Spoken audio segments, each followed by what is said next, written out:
Good cinema nurtures the soul. Good music nurtures the soul.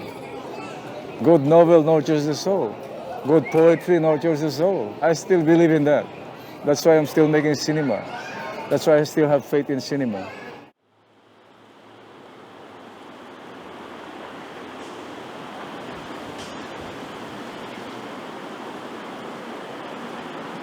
Los Angeles. Ang liwanag. Ang liwanag ng Los Angeles. Ang liwanag ng Los Angeles ay kakaiba. Sabi nila, dumayo dito ang mga manggagawa ng pelikula dahil sa kakaibang liwanag na ito.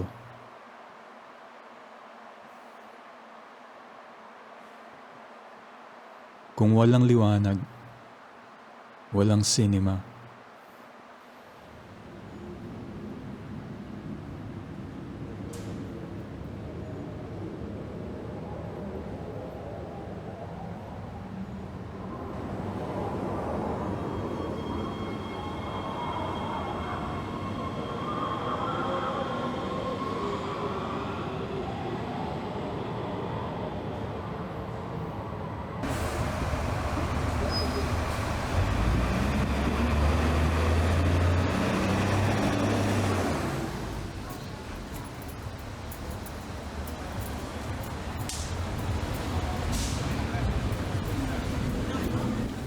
First of all, welcome to LA. We've been waiting for you.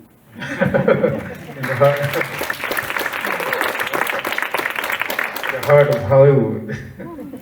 I was drinking with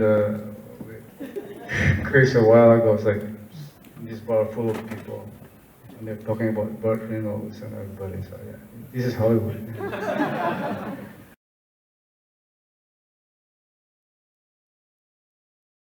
It depends always on the individual. Kasi there are persons, so we have different natures. Yeah, like there are people who are confident early on. So yun you can actually easily start, May mga tao na they need to gain confidence through socialization. They need to go to school, and there's such time that you will have that kind of confidence. Iba-ibang nature ng tao. It depends, yeah. Like for me, we didn't go to school because there's no film school then. So we're forced to do it in a different way. Like you have to start writing scripts to be able to enter the studios. There were workshops then, German experimental filmmakers visiting the country, and they conducted workshops at the MoFund. So we were able to attend those, so we learned something on how to use 16mm, Super 8, and the 35, and they showed us some experimental works from Europe. So yun. Of course, books, you need to read a lot. That's important. Not just books on how to make films, but literature, importante. It's important. The novels, poetry, short stories, Theater is good as well. It's a good training. You watch a lot of theater. Malaking bagay din yun. It's important as well. Depende. Like ako, I'm from the province, so there's nothing. It's just the forest and the hills and the rivers and the farms. And there's no electricity growing up. So ang entertainment namin is radio and cinema. We have 4 cinemas in a town that's like 2 hours away from our place. So weekends we go there with my father. My father was a cinema addict, so we watched 8 movies a week. That became my film school. Yeah.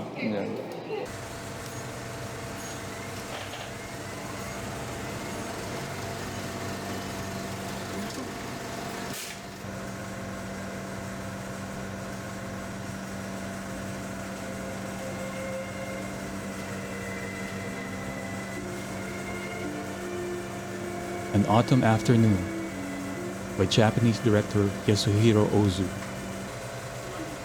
We're here in the projection booth of the Bing Theater at the Los Angeles County Museum of Art.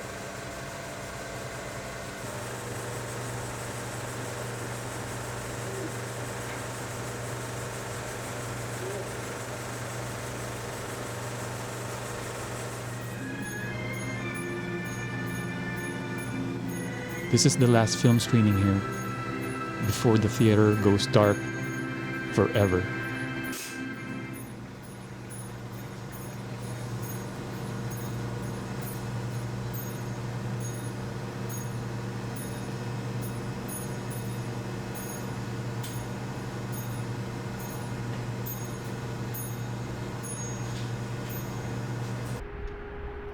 In order to build the new museum, the theater had to be demolished.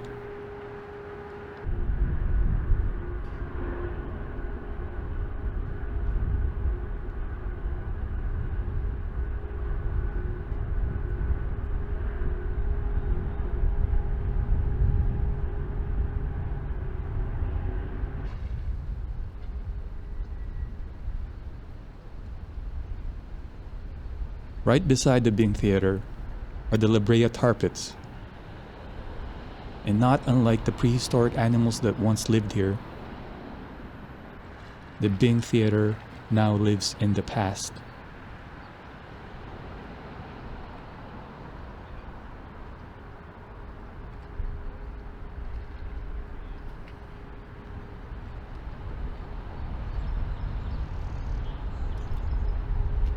It's just watching a lot of cinema. Growing up, with all this cinema in my head. Because of my father. We don't miss the films. Every weekend we go to this town called Tacorong. It has 4 theaters and with double bill, so 8 movies every weekend. Yeah. Bugbog kami sa tatay ko. Addict siya. Sinasama niya kami. He'll bring us to these cinemas, full of mosquitoes and cockroaches and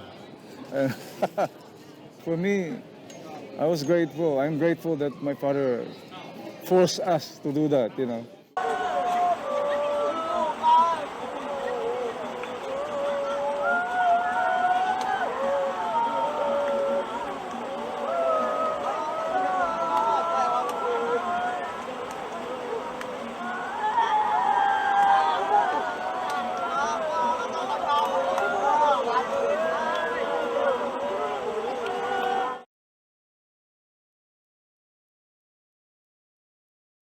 My parents work with the Christian settlers, the Magindanaos, the Muslim Filipinos in the area, and the indigenous peoples in the mountains. So living in that kind of setup helped me form on how I look at the Filipino, life. Malaking bagay yun, eh. I'm thankful for that, with that kind of experience. Growing up in that kind of, like the pioneering days in Mindanao, my parents educating the tribes, the indigenous peoples, and the Muslim Filipinos and the Christian settlers, that shaped my perspective, With my mother, they really work with the indigenous peoples, teaching them. Yeah, so public school teachers sila. So that's how I learned the issue of sacrifice. It's with them. They could have given us better lives, living in the cities like in Manila. Talagang very disciplined ang father ko noon, eh.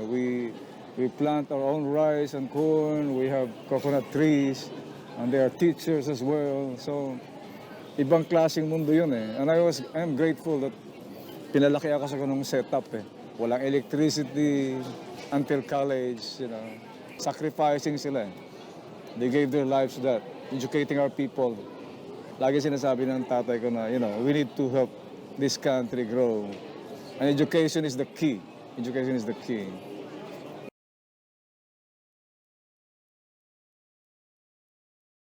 And there's a lot of reading with my parents. They are public school teachers, so they're into literature, so there's a lot of that. Yeah. I grew up looking at these big books in this small library. And then when I got to high school and college, I started reading them. Dostoevsky especially, and Tolstoy, and other Russian writers like Chekhov. Yeah.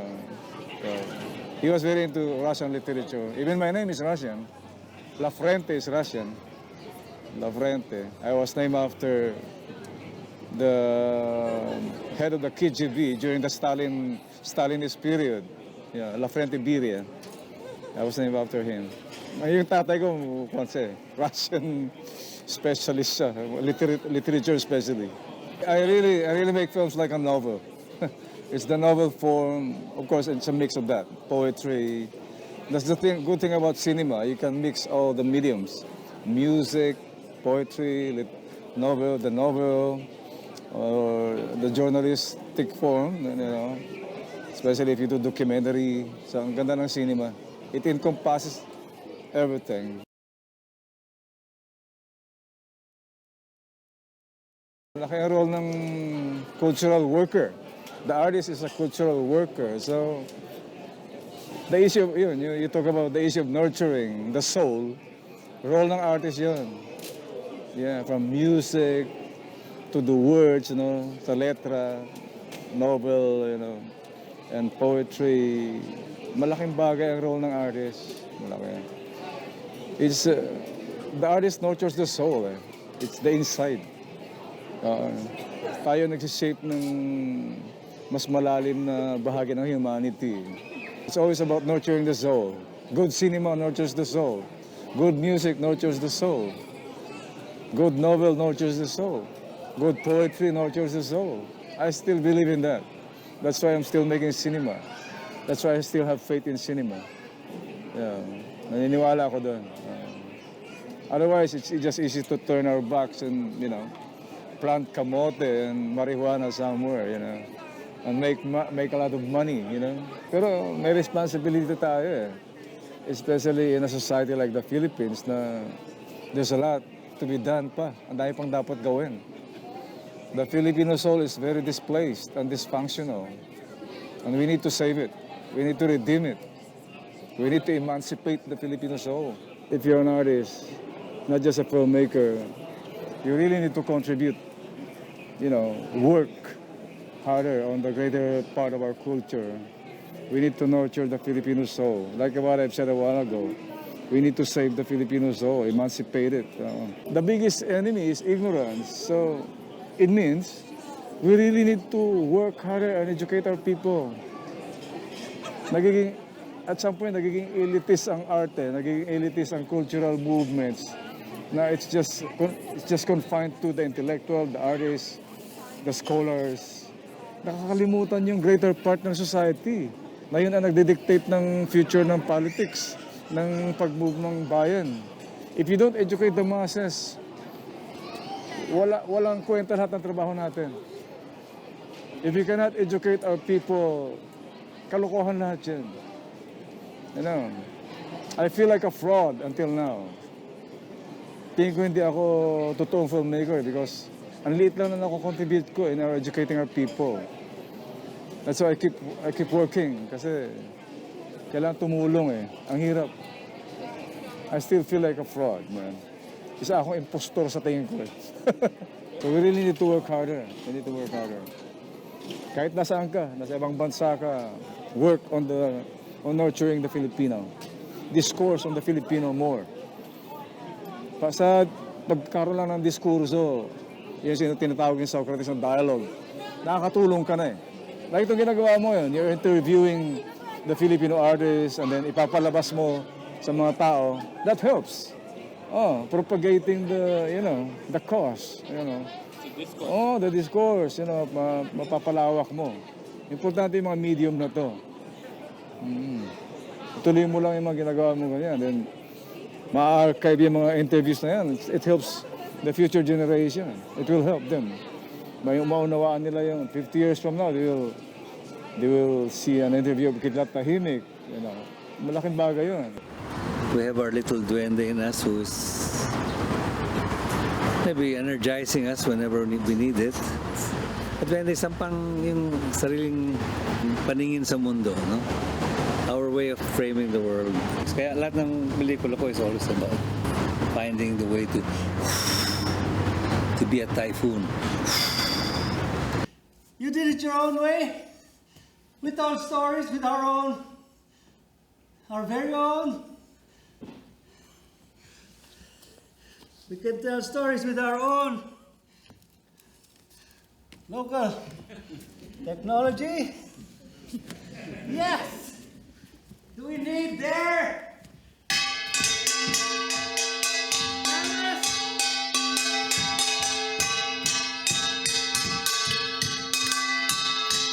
Okay! Tomorrow you are auditions! Anybody who wants to join this indigenous filmmaking, please come! Inambian, who will play the role of Inambian? Goddess of the Wind! Berenice, who will take that role? Please come tomorrow! Wear your native gear! And come topless!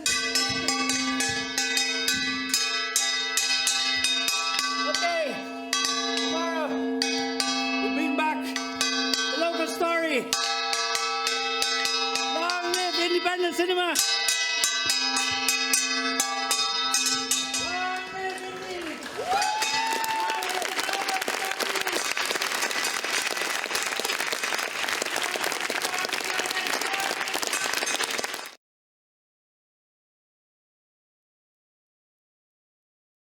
It's very progressive right now. There are so many young people doing things.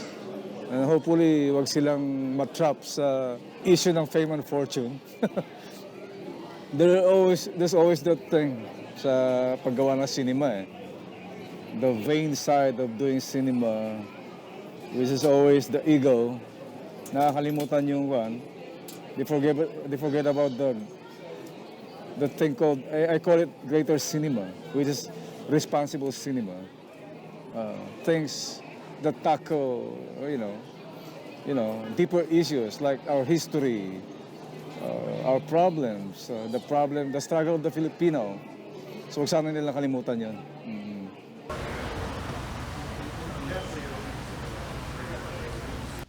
I always anchor my works on different epochs of Philippine history because I'm very much aware that we have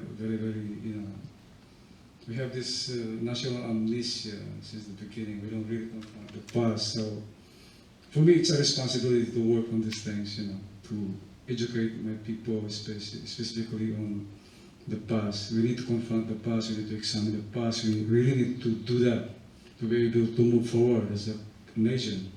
Because our biggest problem is not just poverty, it's ignorance. And history is very much a part of that, culture. So in my films, I really impose those things.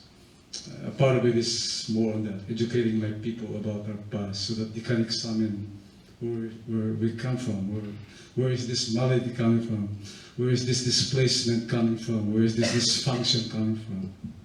It is that, it's responsibility on my part, my cinema.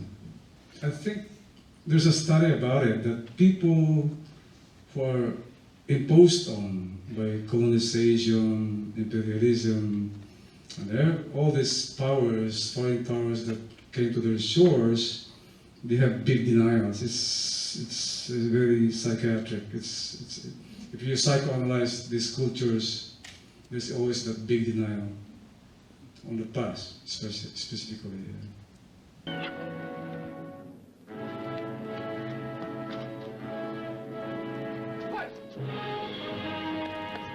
Hindi mo ba magdanan, ha? Bakit dito? Sabi ko na totoo. Hindi, bibiting ka namin sa punong yon. Bibitin. Putukan na natin. Ikaw ba ang ina ng mga magnanakaw? Magnanakaw? Ay, saan ang salaping nilakaw ng iyong mga anak? Wala akong... Hindi mo sabi na salapit, pawawalan ka namin. Laging mga anak kayo hindi magnanakaw. Sanay kami mag-dias ng gutom. Kaming mga mahirap ay hindi magnanakaw na lahat. Alugugin niyo ang aming bahay at kapag may nakita kayo sikapat man lamang ay gawin niyo inyong maibigan. Kayo sumama ka sa amin. Kaya! Maawa kayo sa akin. Wala akong ganong may bibigay sa inyo. Ngunit, kunin niyo ito at dalhin pa nga namang makukuha sa aming grupo.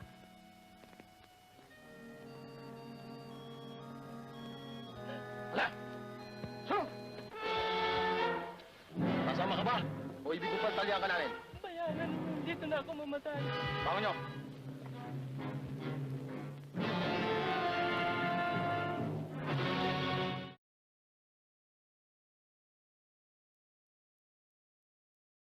It's my issue on so many writers in the Philippines. There's a dearth of that. There's not a book where you can find a comprehensive, study of Philippine cinema. Ni walang libro about Lino Broca, Bernal, Mike De Leon, Mario O'Hara, Jerry De Leon. Tamad. Especially sa pagsusulat ng history. I don't know. Parang we don't treasure our heritage, And then there's a lot of jealousy involved also amongst Filipino artists and cultural workers. We have to overcome these problems para ma-nurture natin ang heritage natin. Ang daming nasasayang eh. Like, you research on Brocan, walang libro. You research on Philippine cinema, halos wala kang mabasa. Yeah, so we need to work harder on that part, Our archiving is another problem. We lost a lot of works because we don't have archives. It's only starting right now. Nagsimula lang ang notion ng archiving late na. We lost like 80% of Philippine cinema na. The works of Jerry De Leon, they're gone. The works of, Gregorio Fernandez, they're gone. Cabiliana, na-saved because of the LVN. Pero most of the works of the pre-war works and the post-war works, they're gone. We don't have an archive.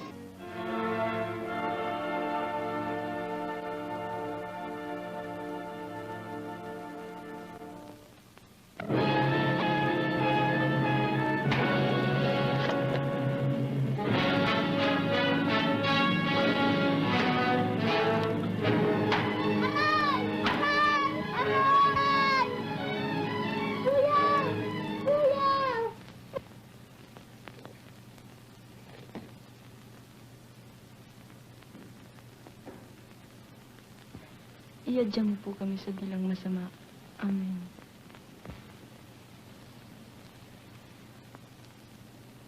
The best works of Jerry De Leon, supposedly he's our greatest filmmaker, wala.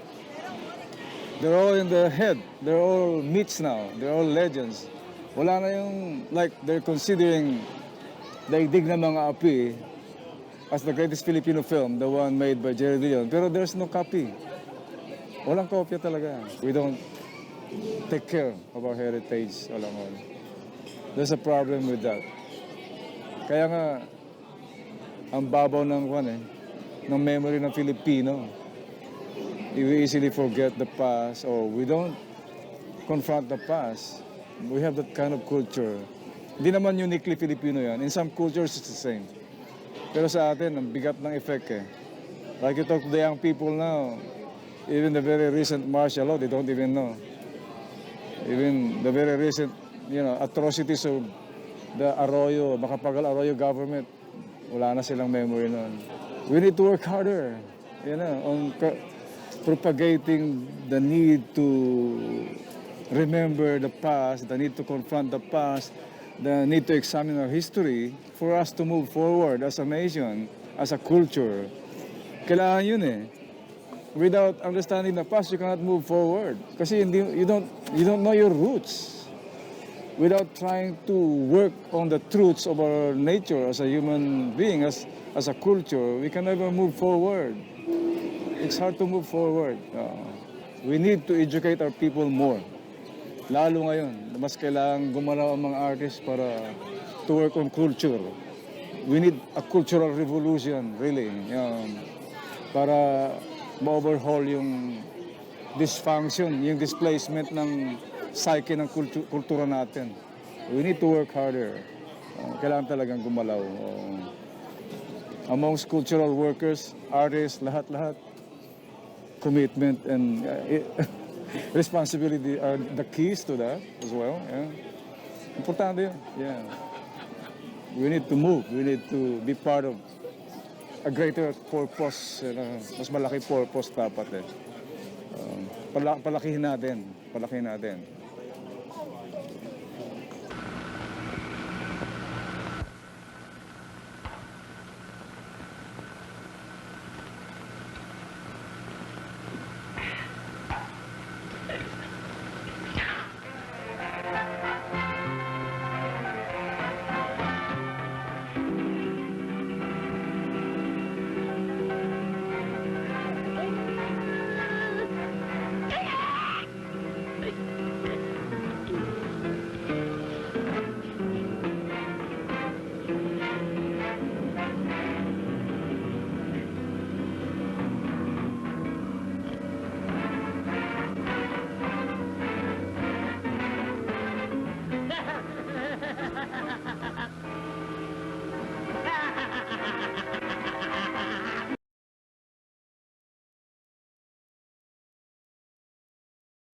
I love Chiquito. Suming ka lang kolyo, di ba? I grew up watching Chiquito, Dolphy, all those guys talaga. Nabugbog ako sa kanila eh. And he's a great actor. Talaga, he was a true independent. He set up his own production. He made low budget films. Although they're all slapstick and toilet comedies karamihan. Otherwise, as a young man, na-entertain ako ng gusto. And I love, watching them when I was a kid. Meron siyang production, ang tawag, Sotang Bastos Productions. Yung pangalan pa lang. Alam mo yung Sota is, the Sotang Bastos, Sota is Hinete. Yung mga yung Jackie. They call him Sota. So, Sotang Bastos Productions.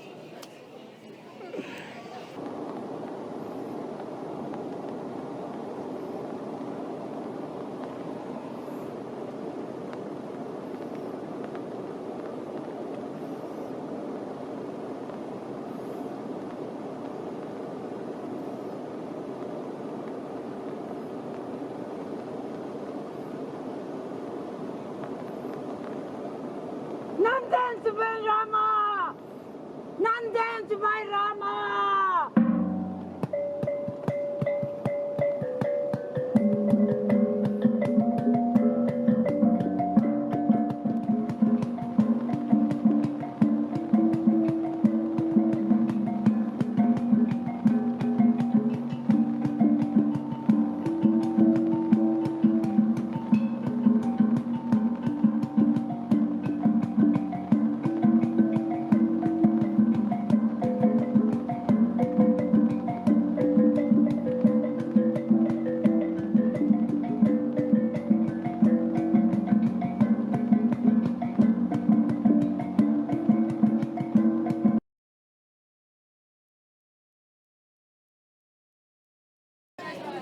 As a young man, I saw a lot of rituals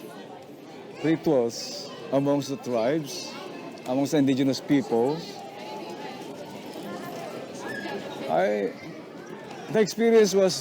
Those experiences were very transcendent to me. I felt then that there's something greater than what we see. Parang ganun eh. The experience of transcendence, I felt that watching a lot of rituals then, like healers curing the sick amongst the indigenous peoples, shamans, asking some powers from the trees, from the sun, from nature, for guidance and help. I felt transcendence then that I didn't really understand when I was a kid. But when I started experiencing, with clearer perspective, like cinema, sabi ko, these things that I'm feeling now extends to what I was experiencing when I was a kid. Life has a greater purpose beyond what we see, what we experience, overtly. May mas malalalim pa eh. And that's art to me. Like the way my uncles and my parents, so kasi besides being teachers, we're also farmers. So we go to the farms during weekends or early in the morning to plant, rice and corn or to nurture the plants. The way my father and my uncles look at the aesthetic coming from the sun as a nurturing, power of nature, nurturing the plants. May transcendence eh. You feel something eh. The discourse of beauty started from there, The experiencing, I won't call it spiritual then, pero the issue of transcendence, that you feel something, there are forces that you don't see that nurtures the soul. Yeah. That started it, those things, This is like the divinity of nature. This is like animist rituals? Yeah, animist rituals from the tribes. Mga Bilaans, mga Manobos, mga Bagobo, mga Magindanaons, even the Christian settlers with their Catholic rites mixed with the primitive rites. You see something eh. Even the way nga, yung sinasabi ko nga, the way the farmers nurtures the plants, and then they're grateful that the sun is coming. There's something, the issue of aesthetics. For a farmer, that experience, yung how the sun nurtures the seeds, and eventually until harvest, that's aesthetics to them. No, yung beauty, yun ang kanila, yun ang beauty sa kanila. That's very spiritual to them, beyond the religion or what. Yeah, there are greater things. Yeah.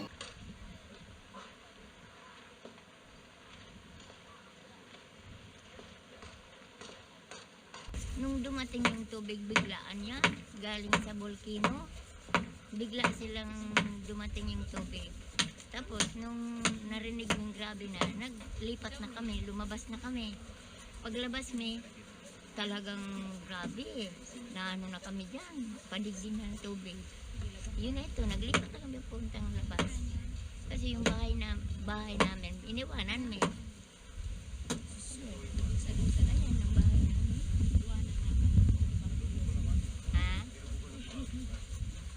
Lubog na yung lubog na lahat ito. Nalubog ito lahat. Wala na, nakikita mo na lang yung itong bahay na maltangka doon, yung bubong. Lahat na ito tubig. Kaya grabe talagang pangyayari.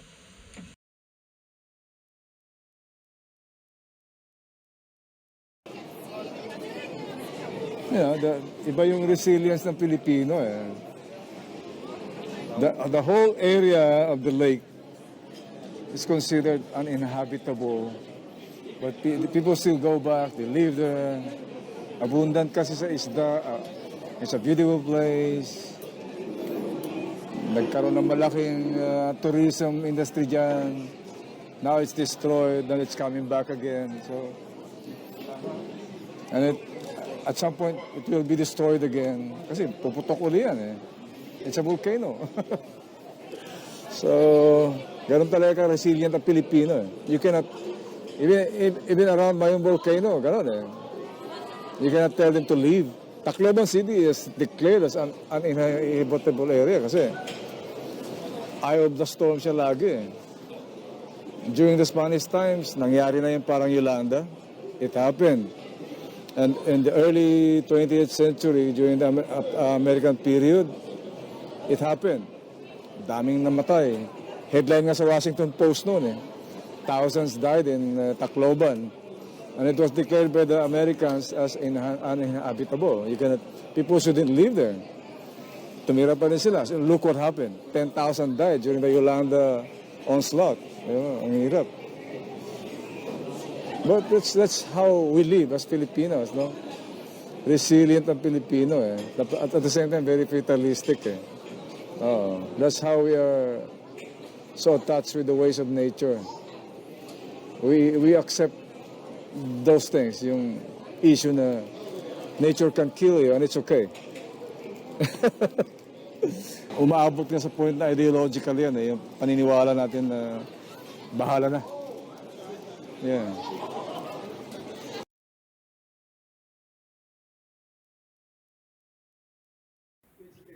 always my dream to interpret the novel of Carlos Bulusan. Have you heard about him? America is in the Heart. It's a great Filipino novel about the Filipino diaspora. I think it's 10 times greater than this work. It's so good, that novel. I want to adopt it. Maybe Netflix would be interested. It's gonna be 40 hours. You should read it. You know, it's a beautiful book. Really, really, really strong book about not just the Filipino struggle in America, but every culture's struggle here in America. It's so great. It's a great book. America is in the Heart by Carlos Bulusan.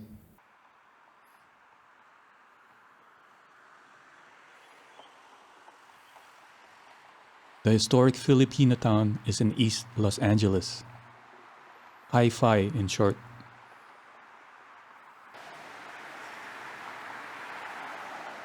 This is the neighborhood where Carlos Bulusan lived for a while with his brother. Somewhere here in Temple Street.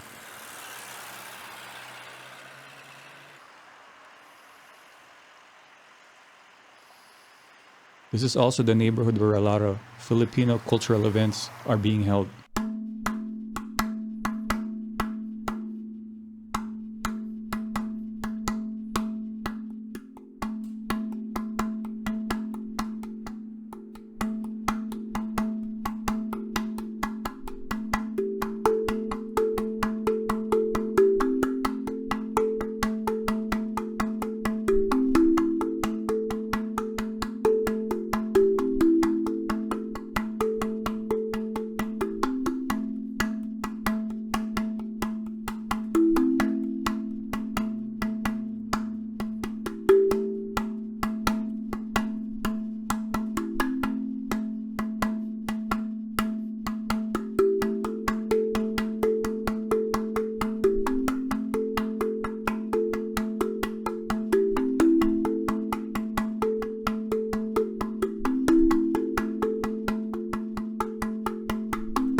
You think about the next generation, the next generations, yun yung problem eh.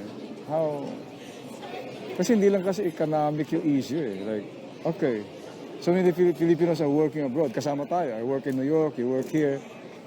Other Filipinos work somewhere else. There are like 9 to 10 million Filipinos na working outside. And nabago karamihan ng buhay ng Pilipinas just because of the money coming in. Pero hindi pa rin yun ang solution eh. Oo. Hindi pa rin nababago yung perspective on suffrage, how to elect a good leader, how to be part of this thing called nation building. Hindi nila naunawaan na bahagi rin sila eh. Yung OFW, akala niya manggagawa lang siya na may idea sila na ang mga politiko lang ang pwedeng kasama sa nation building. Hindi mo masabi na, in fact, mas malaki ang nagawa mo.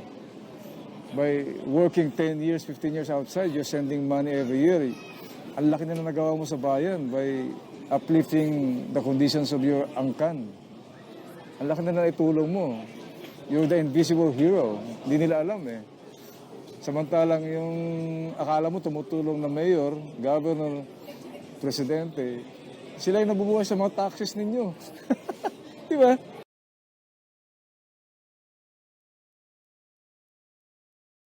I usually just have ideas, then we go to the shoot. Doon ko na dine-develop. I write my script at night and we shoot that script on daytime, pagising yan. Sa gabi ako nagsulat, and then, yeah. But it's important for me to look for locations first. Importante sa akin makita ko yung location eh. Once I settle on a location, if I say, okay, we shoot in this barrio, that creates the aesthetic template na eh. So I would understand how the characters will move, their habitat, ma-realize mo na. No? I need to see like things like a map, a geographical perspective of what I'm gonna write. So importanteng ganun din. Like now, we're living in a barrio called Trangka in Talisay, Batangas. So nung sumabog yung Taal Volcano, we went there after 3 days. I started shooting. Pinapasok naman kami ng military. So we were able to shoot the devastation. And then we went back 2 weeks later. I said, we settle here. So inalam ko na inalam yung lugar and started writing. So the writing process is an everyday thing and the shooting comes as well, yeah. So I always follow threads. Hindi ko alam talaga mangyayari sa pelikula. Like from all this before, I was writing from memory. Memory, ano nangyari nung kabataan ko sa baryo namin. Yeah. Para sa'yo, igatang mga natiyaw, yawa ko takwa, 3 gives. Every quincenas, 30, quincenas, kuna. Ano kaya mo, yellow o peach? Yung nga na yellow. O sige, yaton nga na. Nakakasta yaton ko. Awa tumatalong na lang mo, kigi ko nikaw. Promise yaton. O sige, sika mo, kaya na yaw, blanket. Nalalamin nga na ko. Nalalamin. Awal ko to kwarto. Awal to kwarto, awal to problema. Quincenas, kaya mo? Kaya? Kaya. O sige.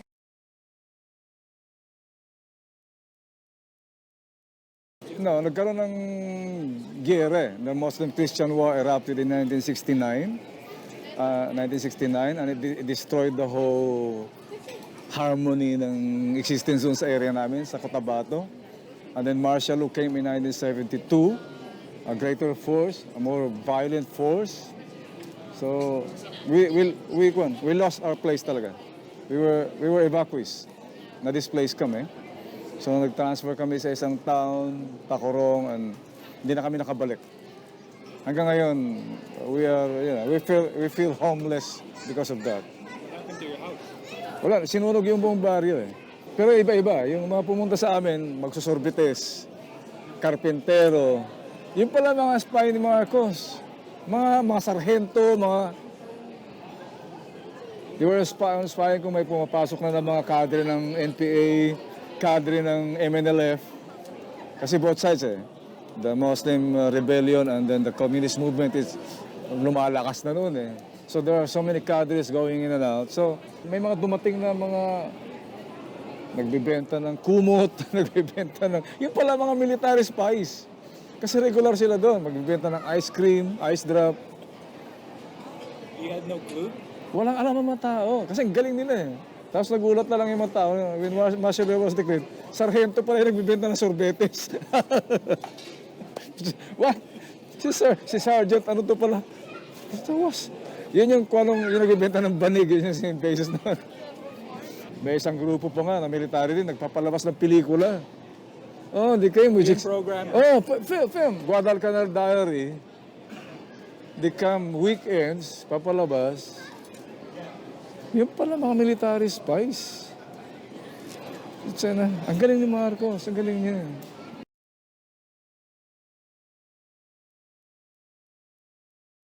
Yes, it's both freedom and control. Kailangan pagsamahin mo yun eh. There's always that, some call it manipulations, psychologically and otherwise. Sometimes lalaroin mo sila psychologically. Kasi these are individuals who you need to psychoanalyze each individual based on their, ways, their methods, their idiosyncrasies. So it's important that you know them. And most of the works, also the people who work with me, I know them well, so I know how to psychoanalyze them. May mga actors na they don't want information. They just want to have the script and then no more. There are actors whose questions need to be answered thoroughly, earnestly. There are actors who keep bugging you on so many things, asking questions ad infinitum, ad nauseam. So you have to psychoanalyze these people. You're like a psychiatrist. Dealing with actors is like that. This actor, you have to deal with him this way. This actor, you have to deal with him this way. This actor, it's a different. You're just mapping them out. So case by case? Yeah, case by case yan. There's no similarities at all. Iba-iba yan talaga. Iba-iba yung mga quirks nila. And they deal with things on different levels as well.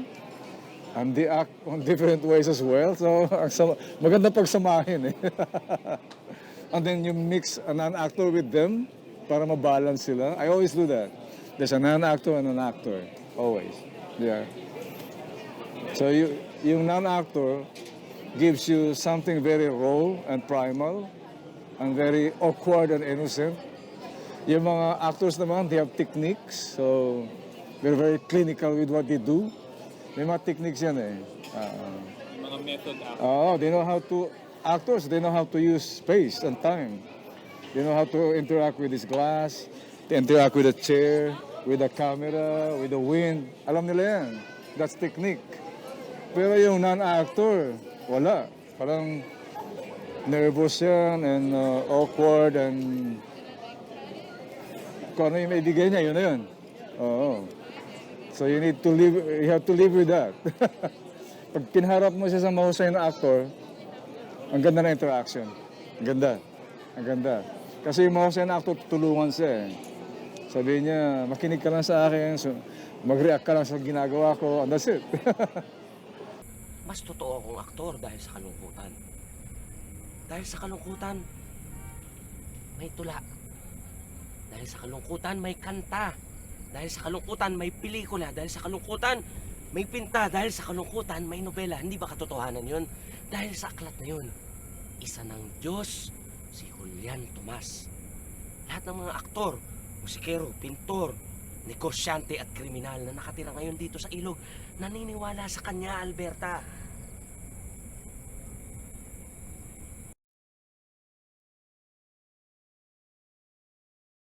There's hope, yeah. That's why we're still here. Yeah. Andito tayo, ginagawa ko. Lahat tayo, we're still working.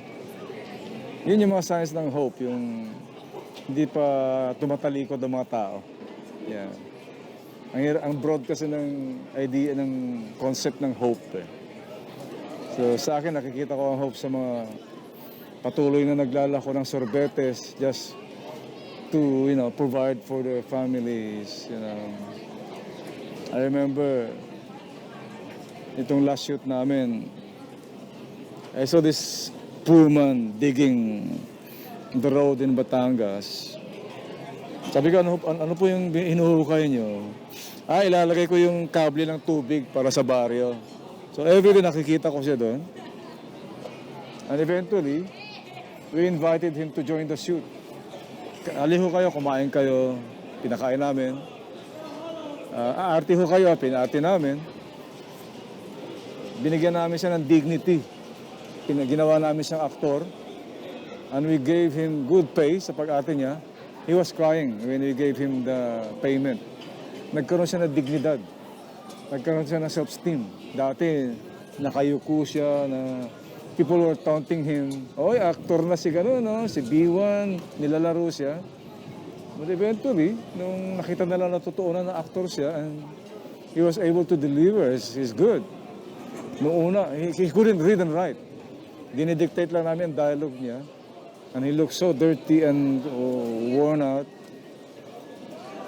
Nung fulfill niya na yung pag-arte, at alam niyang anong binayaran namin, sabi niya, malaki to sir.